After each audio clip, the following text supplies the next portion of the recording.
बस एक कानून आता है बहुजन समाज के समर्थन में तो देश भर में तहलका मच जाता है। श्रमण समाज के लोग इसका विरोध करने लगते हैं। मैं बात कर रही हूँ यूजीसी की, यूनिवर्सिटी ग्रांट कमीशन, विश्वविद्यालय अनुदान आयोग। जी हाँ, इसके खिलाफ देश भर में अब आंदोलन किया जा रहा है। लोग दो धड़ों में बटे हुए हैं। जहां एक तरफ लोग मांग कर रहे हैं कि यूजीसी को रिजेक्ट करना चाहिए, तो वहीं दूसरी तरफ लोग कह रहे हैं आई सपोर्ट यूजीसी, और ये बहुत पहले आ जाना चाहिए था, लेकिन चलिए देर आए दुरुस्त आए। आखिरकार यूजीसी क्या है? ये कौन सा नया कानून है सरकार का जिसके तहत देश भर में लोग दो धड़ों में बट चुके हैं और इसका जमकर विरोध किया जा रहा है। आज पूरा सब कुछ बताएंगे, जातिवादी सोचों के लोगों की प्रतिक्रिया भी बताएंगे, प्रोफेसर लक्ष्मण यादव की प्रतिक्रिया भी बताएंगे, और सोशल मीडिया पर जो वायरल है वो भी हम आपको बताएंगे विश्लेषण के साथ। बस आपसे अनुरोध है, हिंद समाचार को शेयर और सब्सक्राइब करिए। बहुजन मीडिया की इससे जुड़ी जितनी भी खबरें होंगी पूरे विश्लेषण के साथ मैं ज्योति यादव आपको बताती रहूंगी। यूजीसी मैंने आपको शुरुआत में ही बता दिया है। यूनिवर्सिटी ग्रांट कमीशन, अब आखिरकार ये है क्या है नया कानून? विश्वविद्यालय अनुदान आयोग यूजीसी, जिसके तहत वर्ष 2026 15 जनवरी को ये कानून लाया गया है।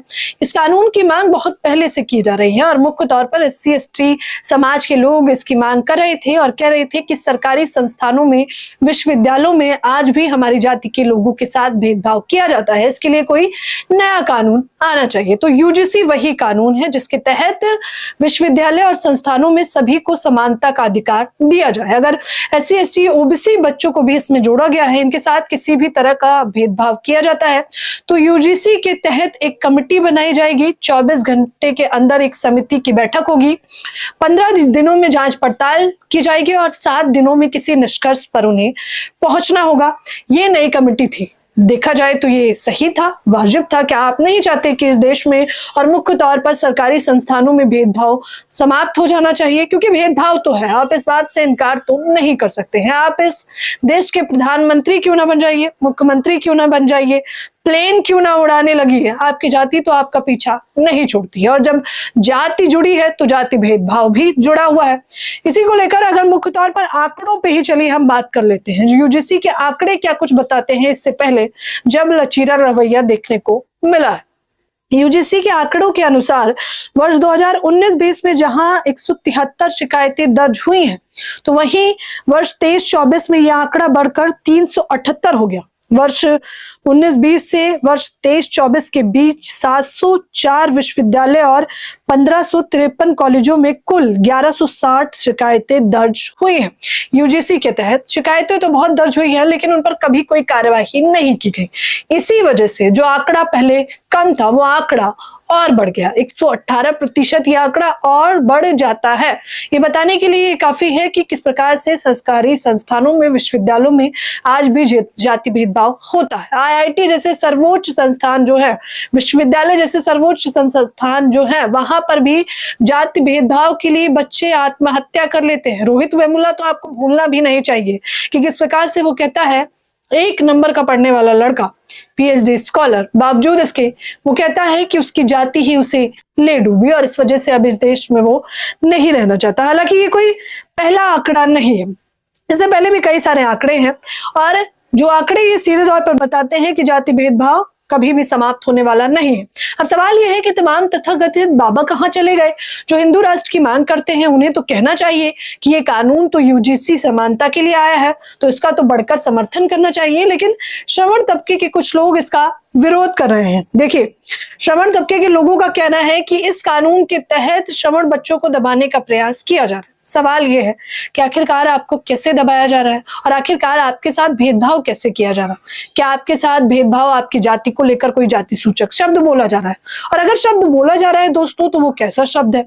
क्या कोई आपसे ये कहता है कि आप तो श्रवण हैं, आप तो पैदाइशी उच्च जाति से हैं और हम नीच जाति से हैं? अरे आप तो पूजनीय हैं और हम तो शूद्र हैं। क्या कोई इस प्रकार से जाति सूचक शब्द बोलता है? भेदभाव कैसा है ये समझ पाना बड़ा मुश्किल है, थोड़ा असंभव सा भी है, लेकिन अगर आपको समझ आ रहा है तो आप लोग मुझे बताते रहिए। इसको लेकर प्रोफेसर लक्ष्मण यादव क्या कुछ कहते हैं। वो कहते हैं कि आज के दौर में स्कूलों और विश्वविद्यालय में जातिवाद दिखाई नहीं देता, लेकिन वो मौजूद जरूर होता है। यूपीएससी में आप इंटरव्यू में क्वालिफाई कर ले जाइए, फिर उसके बाद पता चलता है कि आप मौखिक तौर पर फेल कर दिए गए हैं। क्यों? क्योंकि सवाल पूछने वाले तो एक जाति विशेष के ही लोग हैं ना, और वो अपने हिसाब से ही सवाल पूछेंगे आपकी जाति देख के। हालांकि ये देखिए, विश्वविद्यालय अनुदान आयोग यूजीसी, यूनिवर्सिटी ग्रांट कमीशन के समर्थन में वी सपोर्ट यूजीसी, ये छात्र सड़कों पर उतरे हुए हैं। हालांकि लोकेंद्र सिंह, जिन्होंने पीएम मोदी से सीधा सवाल कर लिया है, ये वो हैं जो इसका विरोध कर रहे हैं। वो कहते हैं, श्री नरेंद्र मोदी जी एक बार श्रवण बच्चों के मन की बात भी जान लेते, वो भी इसी देश के नागरिक हैं। ऐसा क्या जलन आपको श्रवण बच्चों से? क्षेत्र, जाति, रंग, शारीरिक बनावट के आधार पर भेदभाव श्रवण बच्चों के साथ भी होता है। ये कह रहे हैं श्रवण बच्चों के साथ होता है भेदभाव, तो उनको तो पहले ही ईडब्ल्यूएस का कोटा दिया जा चुका है। हालांकि आप विश्लेषण करेंगे तो आपको पता चलेगा कि ईडब्ल्यूएस, उनकी आबादी ही उतनी प्रतिशत है, 10%, जिन्हें 10% का आरक्षण पहले ही दे दिया जा चुका है। अब ये लोग यूजीसी का विरोध कर रहे हैं। एक तर्क और ये लोग दे रहे हैं, कह रहे हैं कि इसका गलत उपयोग किया जाएगा। तो आप मुझे फिर ये भी बता दीजिए कि इस देश में कौन सा ऐसा कानून है जिसका दुरुपयोग नहीं किया जा सकता। महिला सुरक्षा से लेकर राइट टू इंफॉर्मेशन तक लोग याचिकाएं डाल देते हैं, देर सवेर पता चलता है कि इसका दुरुपयोग भी किया गया है। लेकिन कानून बनाए इसलिए जाते हैं क्योंकि समानता लाई जा सके और जिस वर्ग को प्रताड़ित किया जा रहा है उसे आजीवन प्रताड़ित ना किया जाए। यूजीसी भी कुछ इसी प्रकार का है। अब देखना होगा, क्योंकि इसके खिलाफ आंदोलन हो रहा है, लोग दो धड़ों में बटे हुए हैं। सरकार ने कानून जारी करने की बात तो कर दी है, लेकिन अब इसको लेकर श्रवण समुदाय के लोग कह रहे हैं कि वो जंतर मंतर पर इसका विरोध प्रदर्शन करेंगे। विरोध प्रदर्शन करने अगर वो जाएंगे तो मैं उस पर उनकी चर्चा भी आपको जरूर दिखाऊंगी। इस पूरे विषय पर मैं यूपीएससी के छात्रों से बहुत जल्द बातचीत करने वाली हूँ, दोनों ही धड़ों से, जो इसका समर्थन कर रहे हैं और जो इसका विरोध कर रहे हैं। उनकी प्रतिक्रिया आपको हिंद समाचार पर देखने को मिलेगी। फिलहाल यूजीसी के आप समर्थन में हैं या विरोध में हैं, आप लोग भी मुझे अपनी राय जरूर दें। धन्यवाद।